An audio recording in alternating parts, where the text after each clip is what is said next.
ஓடி விளையாடு ஓய்ந்திருக்கலாகாது. அதுக்கு தான் சூப்பர் சரவணா ஸ்டோர்ஸ்ல சம்மருக்கு ஆடைகள் வாங்கும் போது அவுட்டோர் கேம்ஸ் ஃப்ரீ. ஓடு ஆடு விளையாடு சூப்பர் சரவணா ஸ்டோர்ஸ் சம்மர் கோடையை கொண்டாடலாம். இந்த கூட்டணி கட்சியினுடைய தலைவர் முதல்வர் ஸ்டாலின் அவர்கள் கூறியது போன்று 200 இடத்திலே வெற்றி பெறும். தேர்தலில் வேட்பாளர் தேர்வுல சில குளறுபடினால எங்களுக்கு 1-2 இடங்கள்ல பின்னடைவு ஏற்படலாம். இவர் வாங்க போறது ஒரு 7 விழுக்காடு வாங்குறாரு. யார் வாங்க போறது? நீங்க சொன்னீங்க இல்லையா, விஜய், நடிகர் விஜய் வாங்க போறது ஒரு 7 விழுக்காடு. இன்னைக்கு மோடி அவர்களும் அமித்ஷா அவர்களும் அவரை ஒண்ணுமே பண்ண முடியாது. அவருக்கு இன்னைக்கு கிளி கொடுக்கிறது யாருன்னு சொன்னா, புலி கொடுக்கிறது யாருன்னு சொன்னா திரு ஸ்டாலின் அவர்கள் சொல்லிட்டு போயிட்டார். நம்பர் 1 மதசார்பின்மைன்னு இருக்கிற அதிமுகவை குழி தோண்டி புதைச்சு ஒரு மத வெறி கட்சி மாதிரி ஆக்கிடுச்சு பிஜேபி. முஸ்லீம்களையே நான் எம்பி ஆக்க மாட்டேன், எம்எல்ஏ ஆக்க மாட்டேன், அமைச்சராக்க மாட்டேன்னு சொல்ற அந்த பாஜக உங்க கண்ணுக்கு எப்படி தெரியுது? மதவெறி கட்சி, மதசார்பற்ற கட்சி தெரியுது. அதிமுக தான் 2வது இடத்தை பிடிக்கும். ஆனா மினிமம் 24 சீட் அவங்க வந்தா தான் எதிர்கட்சிங்க அந்தஸ்து வரும். அதை கூட இல்லாம பண்ணிட்டாரு விஜய்ங்கிறது தான் எங்களுக்கு வருத்தம்.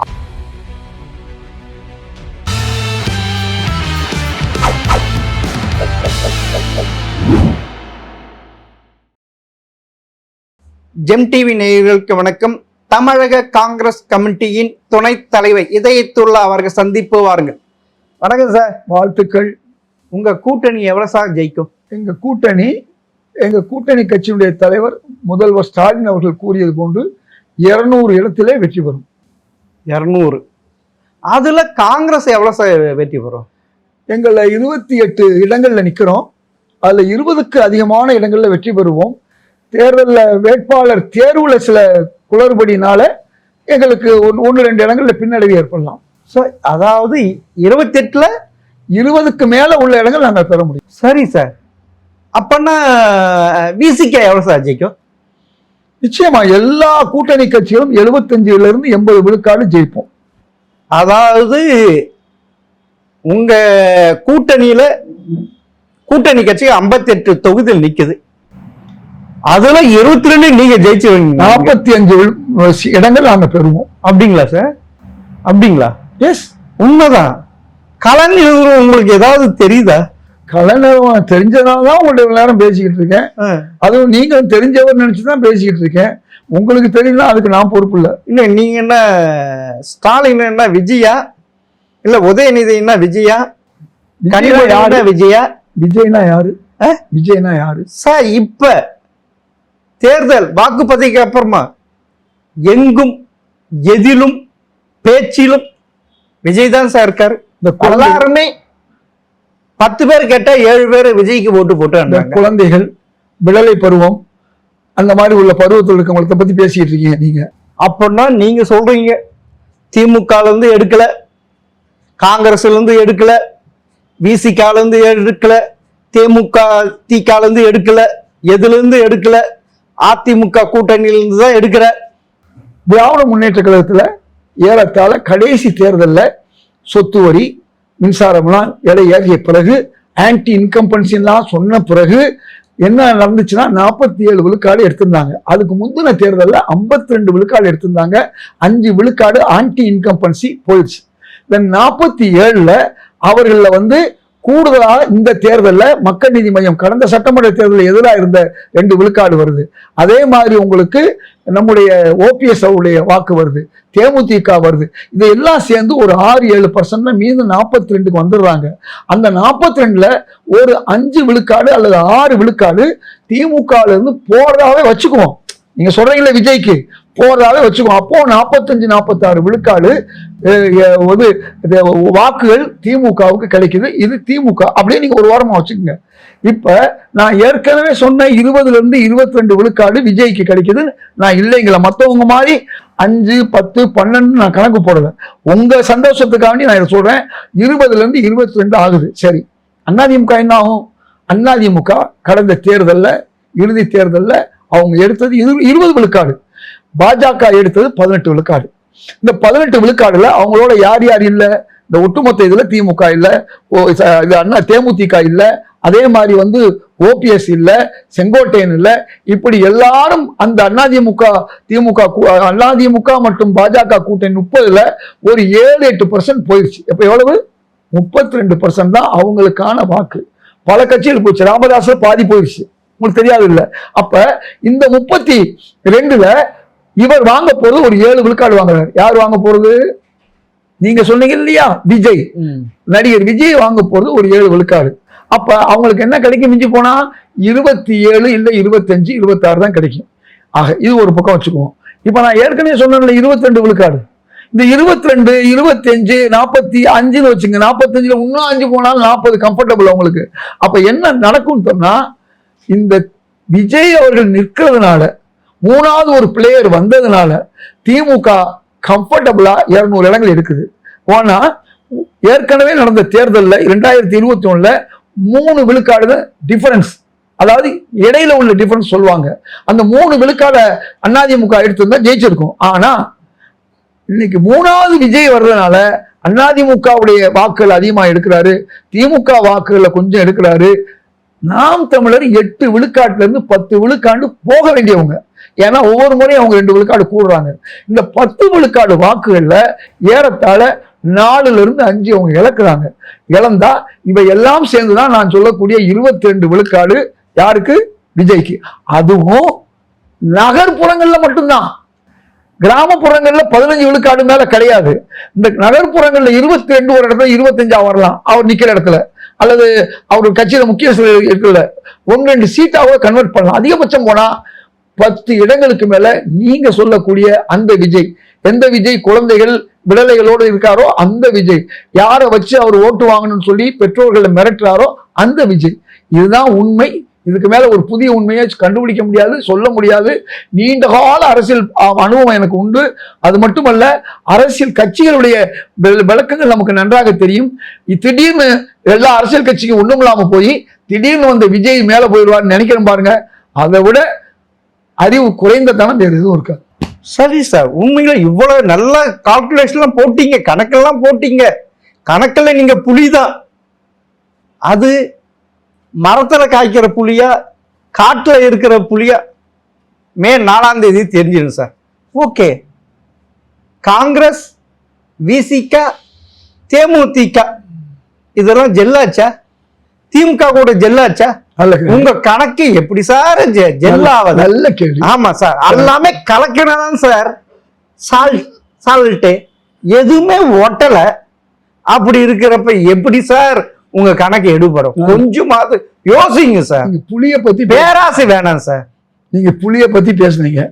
எனக்கு தேமா புளியும் தெரியும், வெறும் புளியும் தெரியும். ஆனா உங்களுக்கு நான் புளியை கரைச்சது உங்களுக்கு கிளிய கரைச்ச மாதிரி இருக்கு. எனக்கு வயிற்றுல புளிய கரைச்சது மட்டும் இல்ல, புளிய வயிற்றுல கரைச்சி உங்களுக்கு கிளியும் வந்துருச்சு. அதுதான் ஒரு விஷயம். பறக்கிற கிளி இல்ல, வேற கிளி வந்துருச்சு. அதனால கவலைப்படாதீங்க.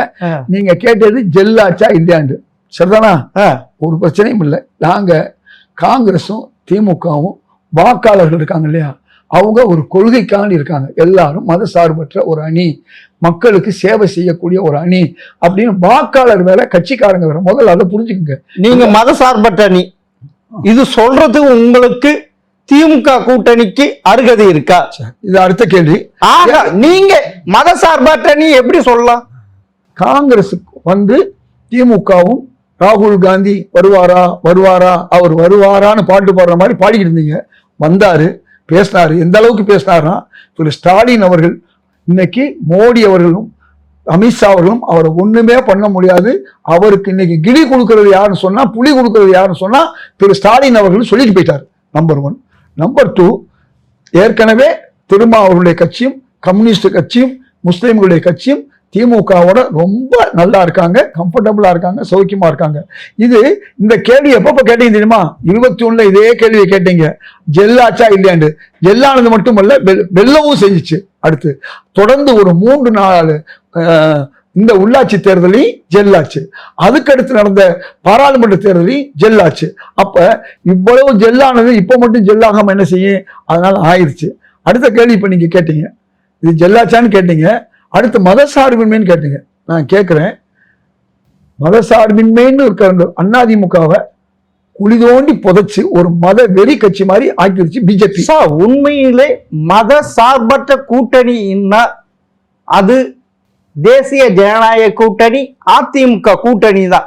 திமுக கூட்டணி சொல்றதுக்கு அருகதையே இல்லை. அங்கு பல இஸ்லாமிய கட்சிகள் இருக்கு. அப்படி இருக்கிறப்ப அது மத சார்பற்ற அணின்னு சொல்றீங்க சார். சொல்றது புழுகிறது நல்லா புழுகுங்க சார். திமுக என்ன முஸ்லீம் கட்சியா? தேமுதிக முஸ்லீம் கட்சியா? கமலஹாசனுடைய மக்கள் நீதி மையம் முஸ்லீம் கட்சியா?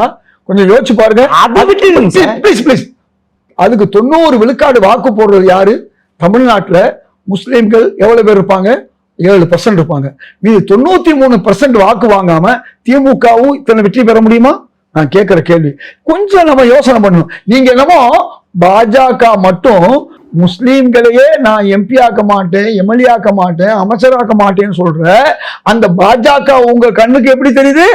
மதவெறி கட்சி, மதசார்பற்ற கட்சி தெரியுது. ஆனா இந்துக்கள் வாக்குகளையும் முஸ்லீம்கள் வாக்குகளையும் கிறிஸ்தவர்கள் வாக்குகளையும் இன்னவர் அனைத்து சாதிகளுடைய வாக்குகளையும் பெறக்கூடிய திமுக உங்களுக்கு வித்தியாசமா தெரியுது. மக்கள் நீதி மையம் அவர் ஒரு பிராமணரா இருந்தாலும் எல்லா மக்களுடைய வாக்குகளையும் அவர் வாங்குறாரு. யாரு? கமல்ஹாசன். அதே மாதிரி காங்கிரஸ் கட்சியை பொறுத்தவரை ராகுல் காந்தியாக இருக்கலாம், கார்கேவா இருக்கலாம், அவங்களாம் முஸ்லீம்கள் கிடையாது. ஆனா அவர்கள் இந்து வாக்குகளையும் வாங்குறாங்க, முஸ்லீம் வாக்குகளையும் வாங்குறாங்க. இதுல இருந்து என்ன தெரியுது? மத சார்பற்றங்கிற வார்த்தையை அரசியலமைப்பு சட்டத்தில் தூக்கணும்னு முடிவு பண்ணது யாரு? பாஜக. அது கொண்டு வந்தது யாரு? காங்கிரஸ். அது கொண்டு வந்தது யாரு? அது அம்பேத்கர் கொண்டு வந்தாரா? இந்திரா காந்தி. அம்பேத்கர் கொண்டு வந்தாரா? சார், இந்தியாவில் முதல் வருஷம் ஒன்று கொண்டு வருவாங்க, சட்ட திருத்தம். நேரு என்ன சொன்னாரு பாராளுமன்றத்தில்? இந்தியாவுடைய சட்டம் என்பது நெகிழும் தன்மை உடையது, அது திருத்தப்படலாம் தான். முத என்ன சட்ட திருத்தம் பண்ணாங்க தெரியுமா? இந்தியாவில் ஒரே ஒரு சட்ட திருத்தம் தான். ஒரு உயர் ஜாதியை சார்ந்தவர் சுப்ரீம் கோர்ட்ல போய் இந்த பிற்படுத்தப்பட்ட மக்களுக்கும் தலித் மக்களுக்கும் இடஒதுக்கீடு கூடாதுன்னு போனாங்க. அந்த நேரத்துல முதல் இடஒதுக்கீடு பெருந்தலைவர் காமராஜர் மூலமா, தந்தை பெரியாருடைய அந்த வார்த்தைகள் மூலமா நேருட்ட 1951 சட்ட திருத்தம் இந்த வந்தது. அவர்கள் தான் மதசார்பற்ற கட்சி காங்கிரஸ். அந்த மதசார்பற்ற காங்கிரஸ் கட்சிக்கு பின்னால் இருந்தது அன்னைக்கு திராவிடர் கழகம். இவ்வளவு இருக்கும்போது பாஜகவை போய் மதசார்பற்றுன்னு சொன்னா நான் உங்களை என்ன நினைக்கிறது? இந்த மதவாத கட்சி எல்லாம் இருக்கு திமுக. அதை சொல்றது தப்பு. தேமுதிக சேர்ந்த பிறகு அது மதசார்பற்ற கூட்டணி இல்லாம போயிடுச்சு. அப்படியாச்சா? சரி சார். முஸ்லீம் தேமுதிக கிறிஸ்தவ கட்சியா? அவங்க தேமுதிக கிறிஸ்தவ கட்சியா முஸ்லீம் கட்சியா? அவங்க எல்லாருக்குமான கட்சி. இந்துக்கள் அதுல இருக்காங்க. அதே மாதிரி திமுக இந்துக்களும் இருக்காங்க. இந்துக்கள் மட்டும் ஓட்டு போடலைன்னா 52% அவங்க வாங்கியிருக்க முடியுமா? வெறும் 7% முஸ்லீம் ஓட்டை வச்சுக்கிட்டு 52% எப்படி வாங்கினாங்க? இங்க இருக்கக்கூடிய இந்து சகோதரர்கள், சைவர்கள், வைணவர்கள், சாக்தர்கள் எல்லாரும் சேர்ந்து போட்ட ஓட்டு தான் திமுகவுக்கு. அதை மட்டும் புரிஞ்சுங்க. சரி சார், உண்மையிலே நான் கேட்கிறேன், நீங்க திமுக கிட்ட தொகுதி அதிகமா ஆட்சியிலும் வேணும், அதிகாரத்திலும் வேணும், 40 தொகுதி வேணும், 60 தொகுதி வேணும். போனா போகுதுன்ட்டு 28 தொகுதியோடு நிறுத்திட்டாங்க. ஆனா உங்க இதுல பெரும்பாலானவர்கள் திமுகவே ஏத்துக்கலையே சார். அந்த ஓட்டுலாம் அப்படியே விஜய்க்கு போயிருக்கு சார். அது ஒன்னாச்சா? தேமுதிக அந்த ஓட்டோ விஜய்க்கும் போது இதுவும் போது உன்னங்கட்டா பாவம் சார். திருமா அந்த அவருடைய ஓட்டுல முக்காவாசி போகுது சார். ஏன்னா இதுக்கெல்லாம் ஏன் காரணம் தெரியுமா? 5 வருஷமா தேமுதிக தவிர காங்கிரஸ், விசிக, 2 கம்யூனிஸ்ட் அடிமையா இருந்தீங்க சார். போன பார்லிமெண்ட் தேர்தலில் ஒன்னாத்தானே இருந்தோம். எங்களுக்கு அதிகார பங்கு கொடுங்கன்னு கேட்குறோம், அது உரிமை. அதே மாதிரி கூடுதல் இடம் வேணும்னு கேட்குறோம். அதை கொடுக்காதது எங்கள் கூட்டணி கட்சி தலைவர் திராவிட முன்னேற்ற கழக தலைவர் ஸ்டாலினுடையது. அவர் கொடுத்தாரா இல்லையா? எங்களுக்கு கூடுதலாக கொடுத்தாரு. ஏன் கொடுத்தாரு? சும்மா ரோட்டில் போகிறவங்களுக்குலாம் தூக்கி யாரும் எதையும் கொடுத்துட மாட்டாங்க. ஆனால் உங்கள் கட்சியில் இருக்க ரோட்டில் போகிறவங்களுக்கு கொடுத்தாங்களா சீட்டு? அது வேற. நீங்க தானே சொல்றீங்க ரோட்ல போறவங்க கொடுத்தாங்களா? ஆமா, நான் சொல்றது முதல் கேள்வியை முடிச்சுக்கிறேன், உங்கள் கேள்விக்கு போக நான் பதில் சொல்கிறேன். அப்போ எங்களுக்கு கூடுதலாக இடம் கொடுத்தாங்கன்னு சொன்னால் எங்களுடைய கெப்பாசிட்டி என்னன்னு தெரியும், எங்களுக்கு வெற்றி வாய்ப்பு என்னன்னு தெரியும். கடந்த தேர்தலில் காங்கிரஸ் அதிகமான இடங்களில் போட்டியிட்ட இடங்களில் அதிகமான இடங்களில் வென்றது. ஸ்ட்ரைக் ரேட்டுன்னு சொல்லுவாங்க. மற்ற எல்லா கட்சியை விட காங்கிரஸ் தான் வென்றது. இந்த தடையும் வெல்லும். இப்போ நீங்கள் கேட்குற கேள்வி ரோட்டில் போகிறவங்களுக்குலாம் கொடுத்தாங்க, நான் இல்லைங்கள. அதுக்கு ஒரு சும்மாவா கொடுத்தாங்க? சரி, எங்களை பொறுத்தவரை எல்லா கட்சிகள்லையும் அவருக்கு கொடுக்கல. இப்போ விசிகாவில் ஒரு நல்ல பேச்சாளருக்கு கொடுக்கலன்னு பிரச்சனை வந்துச்சு. அதிமுகவில் ரொம்ப தொலைக்காட்சியில் பேசுகிறவங்க சிலருக்கு கொடுக்கலன்னு பேச்சு வந்துச்சு. இது எல்லா கட்சியிலையும் வரும். எங்கள் கட்சியில் வந்தது நீங்கள் சொல்கிறது உண்மைதான். எங்கள் கட்சியுடைய எம்பி ஜோதிமணி அவர்கள் ஒரு குற்றம் சாட்டினார்கள். நான் குற்றம் சாட்டல, அவங்க குற்றம் சாட்டினார்கள். திரு மாணிக் தாகூர் குற்றம் சாட்டினார். அதான் இருந்ததுனால இப்போ என்ன விளைவு என்னன்னா, அகில இந்திய தலைமை ஒரு முடிவு இருக்கும், மாற்றங்கள் இருக்காமல் சொல்கிறாங்க. எனக்கு தெரியல தமிழ்நாடு தலைமையை. அதனால் தவறுகள் நடந்திருக்கலாம், நடக்காமல் இருந்திருக்கலாம். அதற்கு காங்கிரஸ் அந்த வேலையை பார்த்துக்கிறோம். ஒரு தலைவரை இருக்க வைக்கிறதோ அல்லது எடுக்கிறதோ காங்கிரஸ் பார்த்துக்கிறோம். ஆனால் அவர் உண்மையிலே தவறு செஞ்சாரா இல்லையாங்கிறத மக்கள் பார்த்துக்குவாங்க. கட்சியினருக்கு தெரியும் எப்படி அந்த சீட்டுகள்லாம் கொடுக்கப்பட்டதுன்னு. அதை பற்றி இப்போ கவலைப்பட வேணாம். சீட்டு கொடுத்தாச்சு. அந்த 28 பேர் தான் எங்களுக்கு கேண்டிடேட். எங்களை பொறுத்தவரை அவர்கள் தொகை கொடுத்து வாங்கினாங்களா, பகை கொடுத்து வாங்கினாங்களா, எது என்பது காலம் சொல்லணும். ஆனால் நான் சொல்வது 28 எங்களுக்கு கொடுத்த சட்டமன்ற உறுப்பினர்களை அங்கீகாரம் பண்ணது அகில இந்திய காங்கிரஸ். அதை நாங்கள் ஒட்டுமொத்தமாக ஏற்றுக்கிட்டோம். நான் கூட தான் சீட்டு கேட்டேன், கிடைக்கல. அதை பற்றி கவலைப்படலையே. நான் ஏறத்தாழ 14 முறை இந்த கட்சியில் நான் சீட்டு கேட்டிருக்கேன். 1989 நான் தனியாக காங்கிரஸ் நிற்கும் போது நின்றேன். ஏடிஎம்கேவோட 5000 ஓட்டு கூட வாங்கினேன். இன்னைக்கு தொடர்ந்து எனக்கு கொடுக்கல. அதுக்காக இந்த கட்சியை விட்டு போயிட்டலாம் இல்லை. ஏன் போகல? பெருந்தலைவர் காமராஜருக்கு தேர்தல் நிதி கொடுத்து அதன் மூலமாக திண்டுக்கல் தேர்தல் நிதி 1973 இந்த கட்சிக்கு உள்ளே வந்தேன். மாணவர் காங்கிரஸ், இளைஞர் காங்கிரஸ், காங்கிரஸ் என்று எல்லா பதவியும் அகில இந்திய காங்கிரஸ் வரை இருந்துட்டேன். என்னை பொறுத்தவரை பெருந்தலைவர் காமராஜர் பின்பற்றுங்கிற அடிப்படையில் தான் நான் என்ன செய்கிறேன்னு சொன்னால், எனக்கு சீட்டு கொடுத்தாலும் கொடுக்கலனாலும் இந்த கட்சியிலே இருக்கேன். ஆனால் தமிழக முதல்வர் ஒரு வேலை செஞ்சார். பெருந்தலைவர் காமராஜர் மாதிரி நான் நேர்மையாகவும் நியாயமாகவும் இருக்கிறதுனால நான் பல்வேறு மக்களுக்கு, பொதுமக்களுக்கும், சமூக மக்களுக்கு உதவி செஞ்சதுனால பெருந்தலைவர் காமராஜ் விருதுன்னு ஒன்று எனக்கு கொடுத்தாரு. அப்போ காங்கிரஸ் எனக்கு சீட்டு கொடுக்கலனாலும் முதல்வர் கொடுத்த அந்த காமராஜ் விருது பார்த்தீங்களா, அதையே நான் ஒரு பெரிய பதவியாக நினைக்கிறேன். அதே முதல்வர் எனக்கு 5 லட்சம் ரூபாய் பணமுடிப்பும் கொடுத்தாரு. அந்த பணமுடிப்பை நான் என்ன செஞ்சேன், அப்படியே அவர் கையிலேயே நான் கொடுத்து, இதை பெருந்தலைவர் காமராஜருடைய மதிய உணவு போன்ற ஒரு உணவு திட்டத்தை நீங்க காலை உணவா கொண்டு வந்திருக்கீங்க, அதுக்கு இந்த 5 லட்சத்தை வச்சுக்கோங்கன்னு சொல்லிட்டேன். இதுதான் காமராஜர் விருதை வாங்கின நான் காமராஜருக்கு செய்யக்கூடிய அஞ்சலி. அப்பனா அதாவது காங்கிரஸ் விஜயுடன் கூட்டணி சேராமல் கெடுத்தவர் நீங்களும் ஒருவர். நீங்கள் ஸ்டாலினுடைய விசுவாசி. அதாவது சொல்லுவாங்கல்ல, செல்வ பெருந்தகை, ப. சிதம்பரம், கார்கே, அவர் விடுங்க, அகில இந்திய கட்சி தலைவர். அப்பனா நீங்க தான் இந்த கூட்டணிக்கு ஹெல்ப் பண்ணிக்கிறீங்க. நிச்சயமா 100க்கு 100 நான் தான். நீங்களும் ஒருத்தர். அது ரோகமா அப்படிங்கிறது தேர்தல் முடிவுக்கு பிறகுதான் தெரியும். நீங்க சொல்லக்கூடிய உங்க விருப்பம் போல நாங்க விஜய் கட்சியில சேர்ந்தா வச்சுக்குவோம். அப்ப யார் துரோகம் பண்ணா, யார் விஜயோட சேரணும்னு சொன்னாங்க இல்லையா, அவங்க திமுக காங்கிரஸ் கூட்டணிக்கு துரோகம் பண்ணாங்க.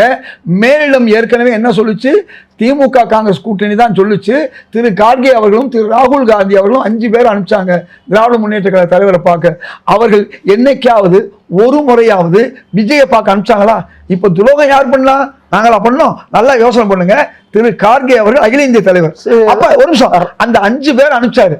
திரு கிரீஷ் சோழங்கர் போனாரு, திரு அல்வா போனாரு, திரு சூரஜ் போனாரு, அதே மாதிரி எங்க தலைவர்கள் 2 பேர் போனாங்க. இந்த 5 பேரும் அனுப்புனது யாரு?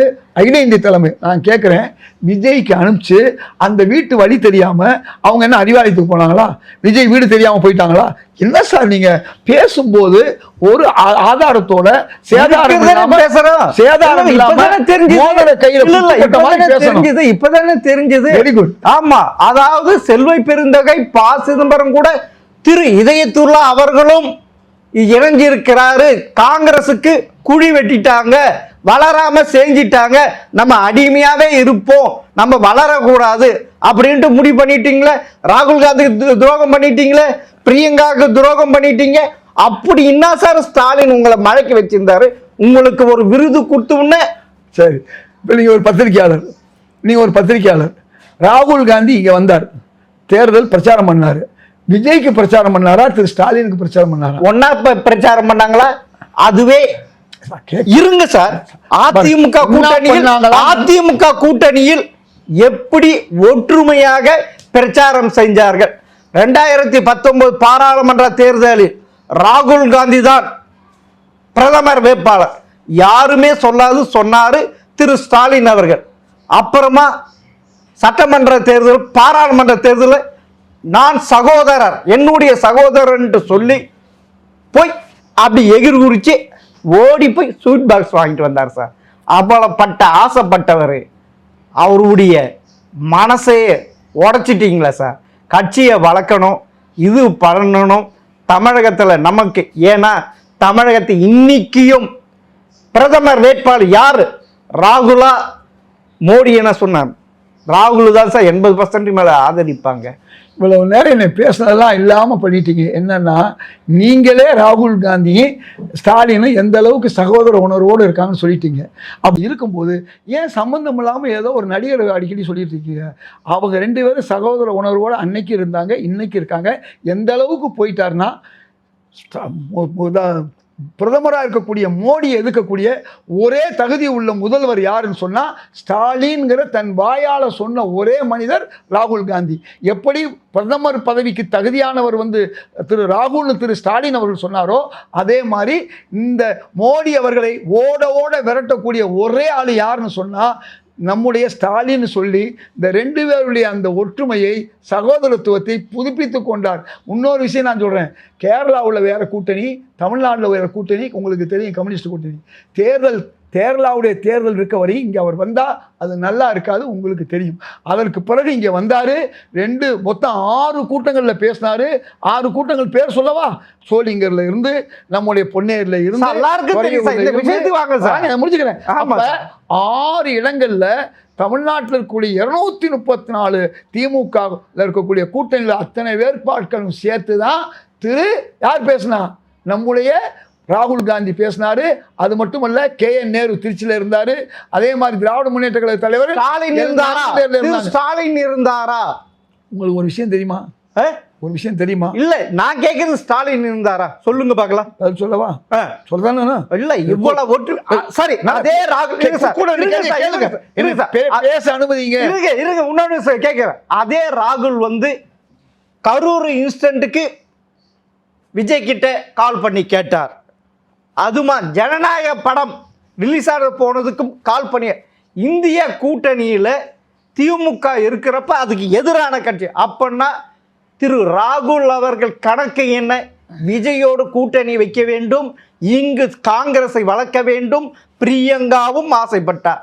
அப்படி இருக்கப்ப நீங்கள்லாம் ஒரு காங்கிரஸ் தொண்டர்கள் காந்தி கேட்டீங்க. எனக்கு 1 நிமிஷம் 5 நிமிஷம் பேசிட்டீங்க, பதில் சொல்றதுக்கு 1 நிமிஷம் கொடுப்பீங்களா? பேசுங்க சார். அதுதான் சார் உங்க வாயை புடுங்குறது தான் சார் நான் வந்திருக்கேன். நீங்க நல்லா புரிஞ்சு உண்மையை வர வைக்க தான் சார் வந்திருக்கேன். பேசவே விட மாட்டேங்குது. உங்களுக்கு ஏற்கனவே சொன்னது உங்களுக்கு விளங்குச்சான்னு தெரியல. கேரளாவிலையும் தமிழ்நாட்டிலையும் வேறு கூட்டணி. அதனால் அந்த நேரத்தில் அவர் இங்கே வர முடியாது. அதனால தான் தாமதமாக வந்தார். தாமதமாக வந்த நேரத்தில் ஏற்கனவே முதல்வர் ஸ்டாலின் அவருடைய ப்ரோக்ராமை போட்டார். அதனால் இவர் தனியாக ப்ரோக்ராம் போட்டார். ஆனால் 2 பேரும் அவர் ராகுலை பற்றி என் சகோதரர் ராகுல்னு திரு ஸ்டாலின் பேசினார், இவர் என் சகோதரர் ஸ்டாலின் ராகுல் பேசினார். ஒவ்வொருத்தரும் பேசும்போது ரொம்ப தெளிவாக பேசினாங்க. திமுக எந்த அளவுக்கு உயர்த்தி பேச முடியுமா அப்படி ராகுல் பேசினார். எங்கேயெல்லாம் காங்கிரஸ் வேட்பாளர்கள் பேசும்போது என்ன சொன்னார் தெரியுமா? என் சகோதரர் ராகுல் காந்தியுடைய வேட்பாளர்னு பேசினார். இதுக்கு மேலே நீங்கள் ஒன்று சொன்னால் இவ்வளவு தெளிவாக சொல்லிட்டேன். அடுத்த கேள்வி நீங்கள் 3-4 கேள்வி கேட்டீங்க, அதுக்கு நான் பதில் சொல்லணுமா இல்லையா? அதனால் கொஞ்சம் பொறுமையாக இருக்கேன், நான் பதில் சொல்லிக்கிறேன். எங்களை பொறுத்தவரை ரொம்ப தெளிவாக இருக்காங்க. ஆனால் உங்கள்கிட்ட ஏதோ திரு ராகுல் காந்தி, பிரியங்கா காந்தி ஏதோ பேசுன மாதிரி அவங்க ஃபோனில் பேசி நான் விஜயோட பேச போதுமா? இல்லை, நான் விஜயோட தான் நான் கூட்டணி சேர்ற இருந்தேன்னு சொல்லி திரு ராகுல் காந்தி உங்கள்கிட்ட பேசினாரா, திருமதி பிரியங்கா காந்தி உங்கள்கிட்ட பேசினாரா? என்னமோ அவங்க 2 பேரும் உங்கள்கிட்ட பேசின மாதிரியும் அவங்க 2 பேரை நாங்கள் எதிர்த்து நாங்கள் கூட்டணி வச்ச மாதிரியும் பேசுகிறீங்களே. ராகுல் காந்தி விரோதமாக இந்த கூட்டணி உருவாகி இருக்க முடியுமா? முடியாது. அதனால் ஒன்று புரிஞ்சுக்கங்க, கேள்வி கேட்குறதே கொஞ்சம் நியாயம் இருக்கணும், நேர்மை இருக்கணும், முறை இருக்கணும். அதுதான் அப்போ தான் அது வரையும் முறையாகும்.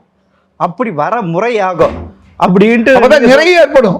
அப்படின்ட்டு உண்மையில இந்த நீங்க சொன்னீங்களே 22 தொகுதின்ற, அப்படி உண்மையில சிங்கிள் டிஜிட்ல ஜெயிக்க மாட்டான்னு சொல்றாங்க சார். நீங்க சொன்னீங்களா? காங்கிரஸ் இல்ல நீங்க சொன்னீங்களா? இல்ல வர்ற வழியில பிஜேபி கார் யாரா சொன்னாங்களா?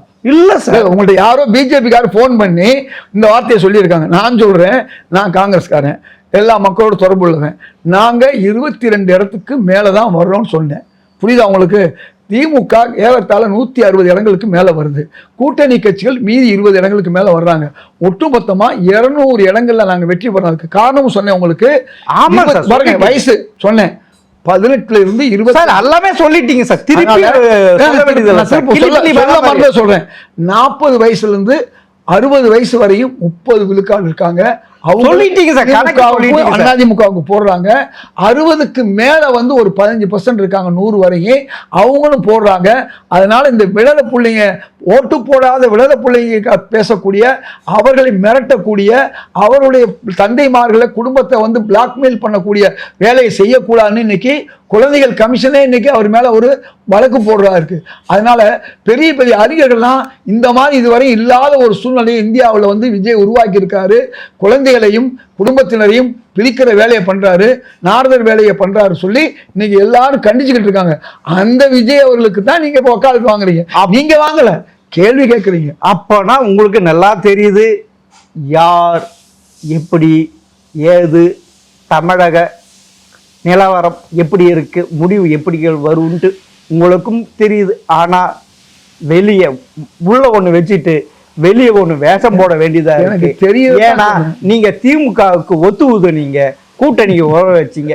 சரி, மே 4ஆம் தேதி வந்ததுல இருந்து இந்த கேள்வி தான் நீங்க கேட்குறீங்க. நான் திரும்பவும் சொல்றேன், இந்த 20 விழுக்காடு அவருக்கு நாங்க இடம் கொடுக்கறத இந்த மிரட்டல் மூலமா, பிளாக்மெயில் மூலமா வர்றதானே ஒழிய அதுக்கு மேல 20க்கு மேல அவரால் வர வாய்ப்பு இல்லை. அதாவது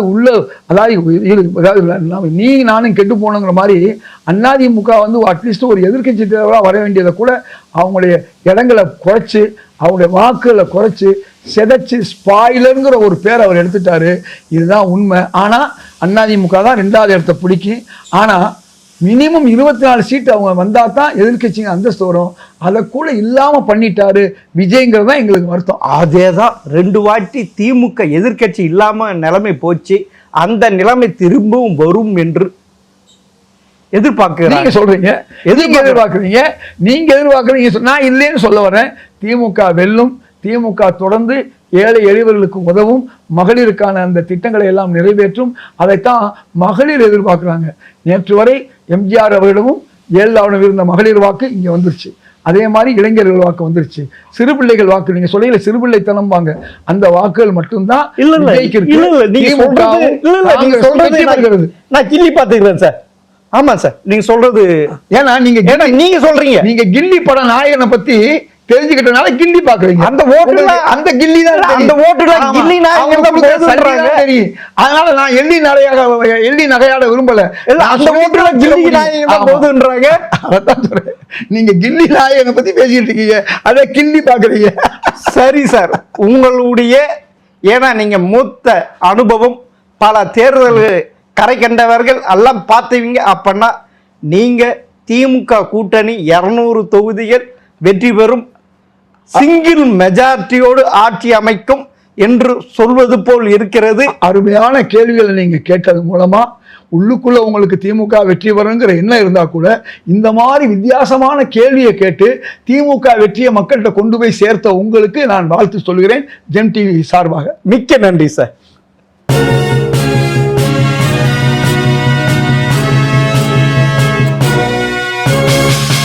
ஓடி விளையாடு ஓய்ந்திருக்கலாகாது. அதுக்கு தான் சூப்பர் சரவணா ஸ்டோர்ஸ்ல சம்மருக்கு ஆடைகள் வாங்கும் போது அவுட்டோர் கேம்ஸ் ஃப்ரீ. ஓடு ஆடு விளையாடு. சூப்பர் சரவணா ஸ்டோர்ஸ் சம்மர் கோடையை கொண்டாடலாம்.